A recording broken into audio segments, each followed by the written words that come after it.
Bismillahirrahmanirrahim. Assalamualaikum warahmatullahi wabarakatuh. Waalaikumsalam warahmatullahi wabarakatuh. Warahmatullahi wabarakatuh. Bismillahirrahmanirrahim. Alhamdulillah. Wala haula wala quwwata illa billahil aliyyil azim. Bagaimana kabarnya anak-anak semua? Alhamdulillah baik Bapak. Sehat, luar biasa, Allah Akbar. Alhamdulillah kalau dalam keadaan sehat dan baik. Sebelum kita memulai pembelajaran pada kesempatan hari ini, marilah kita berdoa. Mohon untuk ketua kelas, yaitu atas nama Ahmad Safiuddin bisa memimpin doa.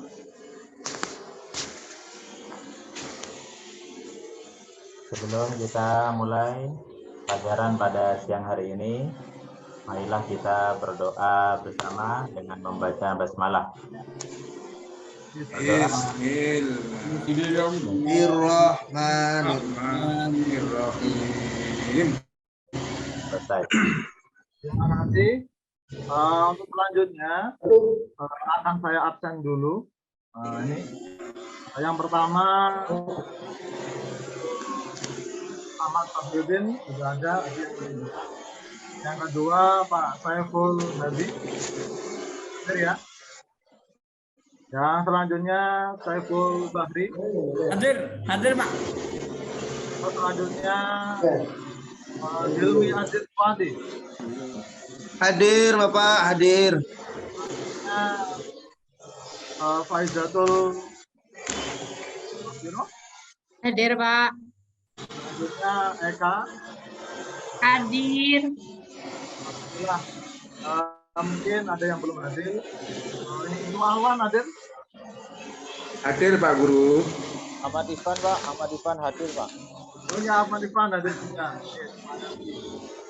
Makasih anak-anak semua. Dalam kesempatan hari ini saya akan menyampaikan materi tentang khutbah, tabligh dan dakwah. Dalam kesempatan hari ini mungkin anak-anak sekalian sudah mengetahui atau sudah pernah mendengarkan, yaitu apa itu khutbah, apa itu tabligh, dan apa itu dakwah. Mungkin dari anak-anak ini ada yang bisa tahu apa itu khutbah, apa itu tabligh dan dakwah. Mungkin ada yang tahu khutbah itu apa? Atau contohnya misalnya? Pidato Bapak. Oh, pidato. Oke, bagus. Saiful Bahri. Untuk selanjutnya mungkin ada yang lain selain pidato? Ceramah Pak, Ceramah Pak Guru. Terima kasih. Jadi khutbah, tabligh dan dakwah itu adalah bentuknya bisa pidato, bisa ceramah. Selanjutnya, nah ini anak-anakku semua, bahwasanya dalam pertemuan hari ini kita akan menjelaskan yaitu bagaimana kita seorang muslim dan muslimah itu saling menasihati dalam Islam. Nah, dalam peta konsep pembelajaran hari ini, bahwasanya kita akan mempelajari khutbah, tabligh dan dakwah. Itu bagaimana kita harus menelaah dan menganalisis khutbah, tabligh dan dakwah. Barulah kita bisa membiasakan diri untuk berdakwah. Selanjutnya, nah ini adalah salah satu dasar bagaimana kita bisa berkhutbah, bertabligh dan berdakwah. Ini dalam Quran surat Al-Imran ayat 104, Allah telah berfirman, A'udzubillahi minasyaitonirrajim. Bismillahirrahmanirrahim. Wa takum minkum ummatan yad'una ilal khair wa ya'muruna bil ma'ruf wa yanhauna 'anil munkar wa ulaika humul muflihun. Nah, ini. Mungkin ada yang bisa membacakan artinya? Itu Pak Hilmi Aziz. Nah, Ilmi. Artinya, dan hendaklah di antara kamu ada segolongan orang yang menyeru kepada kebajikan, menyuruh berbuat yang ma'ruf dan mencegah dari yang mungkar, dan mereka itulah orang-orang yang beruntung. Nah, ini bahwasanya ini adalah salah satu dasar kita harus bisa menyampaikan hal-hal yang amar ma'ruf dan nahi munkar. Selanjutnya adalah nah ini yaitu Quran surat An-Nahl ayat 102. Bismillahirrahmanirrahim. Ud'u ila sabili rabbuka bil hikmah wal mau'izatil hasanah wajadilhum billadzi ya ahsan inna rabbuka wa'lamu biman dhalla an sabilih wa huwa a'lamu bil muhtadin. Nah, ini bisa dibaca oleh Eka.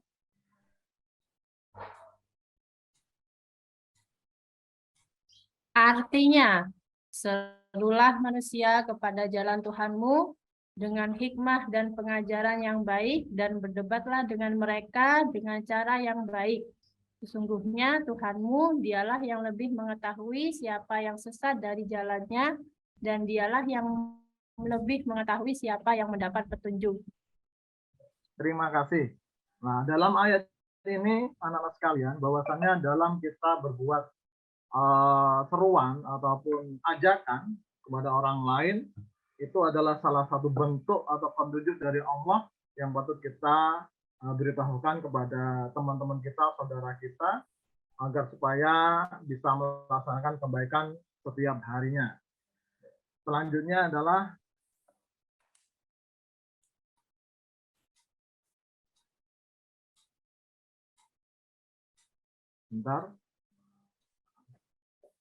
tujuannya pembelajaran hari ini dari melihat peta konsep dan juga dalil itu kita bersama-sama akan menganalisis bahwasanya pelaksanaan khutbah, tabligh dan dakwah dengan baik, terus menganalisis ketentuan khutbah mulai dari pengertian, pengelompokan khutbah dengan benar, menganalisis syarat-syarat khotib, yaitu syarat-syarat khutbah dan rukun khutbah dengan baik.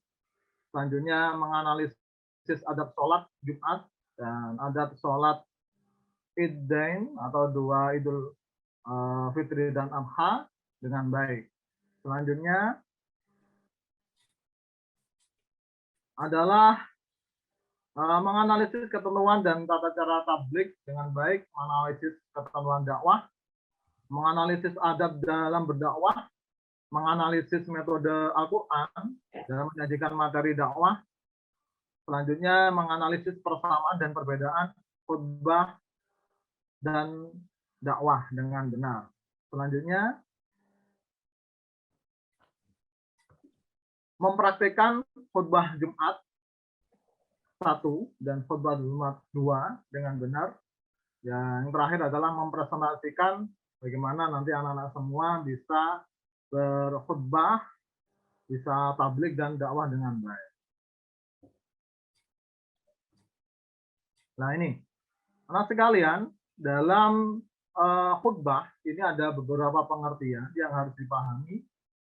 Bahwasanya khutbah itu berasal dari kata khataba yaktubu khutbatan, yang berarti ceramah atau pidato. Khutbah Jumat adalah bentuk ceramah yang berisi nasihat dan wasiat keagamaan yang disampaikan kepada jamaah yang diikat oleh syarat dan rukun. Khutbah Jumat punya syarat dan rukun yang tidak boleh ditinggalkan, sebab terkait erat dengan sah dan atau tidaknya sebuah ibadah mahdhah. Orang yang menyampaikan khutbah disebut dengan khatib. Selanjutnya adalah khatib. Nah ini, khatib harus memenuhi ketentuan agar menjadi khutbahnya itu sah. Adapun ketentuan dalam khatib adalah apabila kita jadi khatib, seorang laki-laki itu yang pertama adalah harus Islam, balik, berakal sehat. Jadi harus beragama Islam, balik ya, sudah dewasa, bisa membedakan mana yang benar dan mana yang salah, dan berakal sehat. Yang namanya orang gila di jalan-jalan itu ceramah-ceramah sendiri, tidak seperti itu. Selanjutnya yang kedua adalah mengetahui syarat, rukun, dan sunnah khutbah. Yang ketiga, suci dari hadas dan najis. Yang keempat adalah suaranya jelas dan dapat dipahami oleh jamaah, tidak tercela dalam masyarakat. Nah, di sini ya. Bahwasanya dalam suara yang keras ini kita diperbolehkan untuk memakai pengeras suara ya. Dan juga di sini bagi orang yang tercela dalam masyarakat ini memang tidak diperkenankan ya. Dikhawatirkan nanti dengan hal itu bisa membuat gaduh ataupun tidak sebagai suri tauladan yang baik. Setidaknya kita mencari khotib yang memang benar-benar hasil musyawarah bersama siapa yang akan terjadwal di bidang khotib itu. Selanjutnya, syarat khutbah. Nah, di dalam khutbah di sini harus kita pahami sesuai dengan yang saya sebutkan tadi.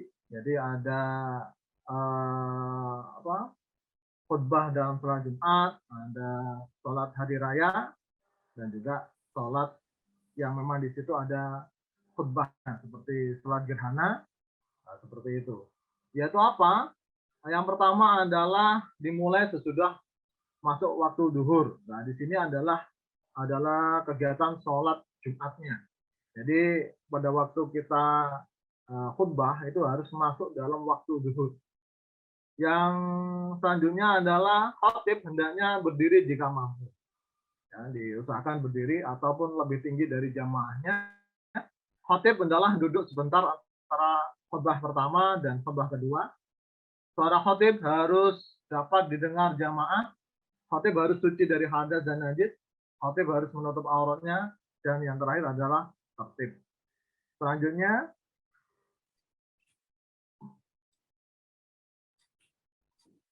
rukun khutbah. Dalam rukun khutbah ini adalah namanya rukun harus dilaksanakan secara keseluruhan. Tidak boleh ada yang tertinggal. Ya. Jadi rukun khutbah di sini adalah yang pertama membaca puji-pujian ataupun alhamdulillah. Ya, alhamdulillah. Yang selanjutnya adalah membaca syahadatain. Ya, mungkin syahadatain ini bisa ada yang tahu, yaitu khairul anam. Syahadatain gimana suaranya atau ucapannya? Asyhadu an la ilaha. Bagus. Nah, ini ya. Jadi baca syahadat itu harus fasih. Asyhadu an la ilaha illallah wa asyhadu anna Muhammadar Rasulullah. Memang harus seperti itu. Jadi bukan asyhadu ya. Jadi pakai shin atau sin. Nah, ini setidaknya kita belajar bagaimana mengucapkan hamdalah dengan benar, syahadat dengan benar. Nah, ya. Yang kita ketahui kalau kita mengucapkannya salah, itu artinya juga berbeda. Jadi mari kita bareng-bareng belajar. Yang ketiga adalah membaca sholawat Nabi. Ini ada yang panjang, ada yang pendek. Ini contohnya adalah Allahumma sholli ala sayyidina Muhammad wa ala ali sayyidina Muhammad. Nah, seperti itu juga boleh. Terus berwasiat tentang takwa, ittaqullah kepada para jamaah. Dan selanjutnya membaca ayat suci Al-Quran dalam salah satu khutbah. Ini biasanya berkaitan dengan ketakwaan dan sesuai dengan tema yang disampaikan. Pada waktu khutbah Jumat mengajak tentang kejujuran, ya tentang dasar-dasar kejujuran, tentang ngajak suatu sambil bil khairat, ya berlomba-lomba dalam kebaikan, ya salah satunya berkaitan dengan ayat itu. Yang terakhir adalah membaca doa untuk kaum muslimin yang pada khutbah kedua. Ini. Selanjutnya adalah ini sunnah. Namanya sunnah. Nah, ini adalah apabila kita lakukan akan mendapatkan pahala. Apabila kita tidak melakukan, ini tidak apa-apa ya, atau tidak dosa. Nah, di sini yang pertama adalah khutbah disampaikan di atas tempat yang lebih tinggi. Setidaknya yaitu dengan berdiri ataupun di mimbar itu ya. Boleh mimbar itu pakai yang mungkin kayu ataupun apa yang ini di atas bisa kelihatan semuanya. Terus khotib menyampaikan khutbah dengan kalimat yang jelas, sistematis dan tidak terlalu panjang. Memang disarankan seperti itu. Ada kalanya yang diambil wajibnya saja, mungkin kita ketahui mungkin Arabnya saja yang dibaca, ada kalanya yang setelah Arabnya baru dibaca penjelasannya. Nah, tergantung kita atau tempat daerah kita mau memakai yang mana. Intinya dari rukun itu harus terlampaui semua. Selanjutnya adalah tablik. Nah, ini pembahasan yang selanjutnya tablik. Nah, tablik itu berasal dari kata balago, yubaligu, tabligon, yang artinya adalah menyampaikan. Menurut istilah, tablik adalah menyampaikan ajaran-ajaran Islam kepada umat manusia untuk dijadikan pedoman agar memperoleh kebahagiaan di dunia dan akhirat. Nah ini, jadi tablik itu adalah menyampaikan kepada orang lain, yaitu bagaimana tentang ajaran-ajaran Islam yang harus dilakukan. Contoh tentang sholat misalnya, tentang zakat ataupun kegiatan-kegiatan yang lainnya, ibadah yang lainnya. Nah, yang ketiga adalah dakwah. Kata dakwah merupakan masdar dari kata dasar, yaitu kata kerja da'a yada'u, yang berarti seruan, panggilan, ajakan. Ini lebih luas lagi. Menurut istilah, dakwah adalah setiap kegiatan yang bersifat menyeru atau seruan, mengajak dan memanggil orang atau kelompok orang yang beriman kepada Allah sesuai dengan ajaran akidah, keyakinan, syariah, yaitu hukum dan Islam atau akidah atau tentang perilaku. Nah ini, jadi anak-anak sekalian, dalam kegiatan dakwah ini mencakup luas ya. Salah satunya di dalamnya ya bisa khutbah, bisa tabligh. Dakwah ini lebih luas. Ya, yang penting sama-sama berkaitan. Ya, cuma ada beberapa yang akan sampaikan tadi, ada beberapa perbedaan dan persamaan. Selanjutnya adalah metode dakwah. Nah, bisa dibaca oleh Saiful Bari. Metode dakwah itu ada 3 itu. Coba, ada Saiful Bari. Ya, coba. Oh ya, ya sudah, silakan. Metode dakwah 1 bil hikmah, 2 mau'izatul hasanah, 3 mujadalah. Nah, ini ya. Terima kasih Khairul Anam. Ya, rasanya metode dakwah itu ada 3. Jadi bil hikmah mengandung suatu kehikmatan ataupun keberkahan ya atau kemaslahatan. Itu mau'izah hasanah ya tentang ajakan kebaikan. Kebaikan bukan mengajak ke batilan ataupun mengajak ke arah yang menyengsarakan orang lain dan mujadalah. Selanjutnya adalah media dakwah. Nah, di sini ya. Media dakwah sekarang karena sudah masuk zaman yang canggih ya. Sudah yaitu generasi abad 21 atau generasi Z gitu ya. Nah, setidaknya ini kita harus mengetahui apa saja metode dakwah atau media dakwah yang kita lakukan. Coba Eka, ada Eka ini? Nah, Eka Agustina. Nggih, Pak. Ya, silakan. Apa yang pertama? Media dakwah. Media dakwah yang pertama lisan, yang kedua tulisan, yang ketiga teknologi informasi. Terima kasih. Nah, yang sudah kita ketahui bahwasanya dalam media dakwah itu lisan. Lisan itu bisa kita dengarkan walau dulu itu ada radio, ada pengumuman-pengumuman di musola-musola itu ya, bahkan di istilahnya pakai media masih belum banyak televisi, kalau sekarang sudah banyak. Yang selanjutnya adalah tulisan. Tulisan ini banyak dari para ulama atau tokoh yang berupa tulisan yang dibukukan dalam kitab ataupun karya-karya yang ada. Ya, ini juga kita harus ketahui buku-buku itu mengandung kemaslahatan ataupun kemudorotan. Setidaknya kita harus tahu. Yang ketiga adalah teknologi informasi, yaitu media sosial.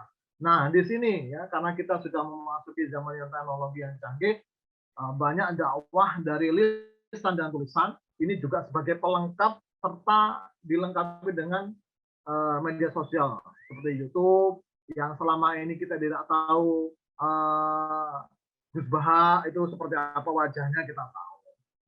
Tidak tahu wajahnya Gus Miftah, kita tahu. Dan juga tokoh-tokoh agama Islam yang ada di Indonesia secara umum itu siapa yang menyampaikan dakwahnya. Dalam berdakwah, di situ yang sudah disampaikan, untuk syarat umur dan sebagainya, itu memang berbeda-beda antara khutbah, tabligh, dan dakwah. Kalau tabligh dan dakwah, itu pada waktu menyampaikan, anak kecil pun itu boleh. Selama di situ ada yang mengajari dan ada yang menuntunnya, mesti ada gurunya. Gurunya itu siapa? Gitu. Karena apa? Regenerasi kayak kita, ya, termasuk kalian nanti besok tak suruh mencari tema tentang boleh tabligh, boleh khutbah, boleh dakwah. Nah, nanti kalian juga belajar di situ, maju satu-satu di depan. Gitu. Nah, kan ini. Jadi menanamkan jiwa-jiwa dakwah kepada anak-anak.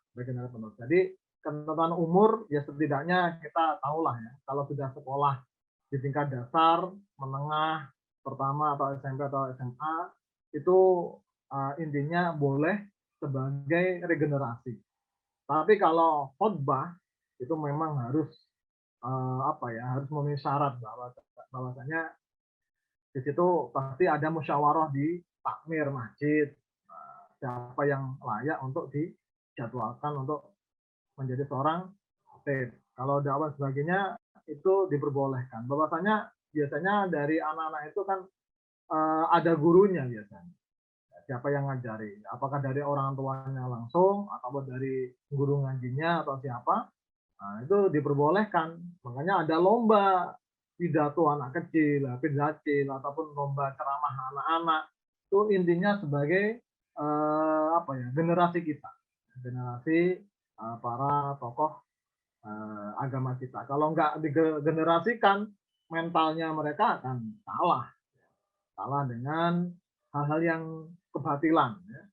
Nah, ini jadi harus kita ngimbangi atau harus mencari generasi yang baik. Mesti satu kelas ini kan ada yang ahli suaranya enak ataupun tegas gitu ya. Mungkin bisa Nak Ivan ini biasanya tegas nih. Selain ketua kelas ini biasanya tegas kalau untuk berceramah. Nah, seperti itu. Nah, pasti nanti kan kita ajari. Mungkin itu saja ya, Nak Ahmad Sabiuddin. Nah, mungkin cukup jelas ya. Cukup jelas. Terima kasih.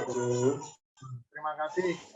Mungkin itu saja yang bisa saya sampaikan. Apabila ada kesalahan, saya mohon maaf. Bisa diakhiri doa oleh ketua kelas. Dipersilahkan. Marilah kita akhiri pelajaran pada hari ini pendidikan agama Islam dengan membaca doa, dengan membaca hamdalah bersama. Alhamdulillah. Alhamdulillah. Terima kasih atas perhatiannya. Maaf. Wallahul muwaffiq ila aqwamit thoriq. Assalamualaikum warahmatullahi wabarakatuh. Waalaikumsalam warahmatullahi wabarakatuh.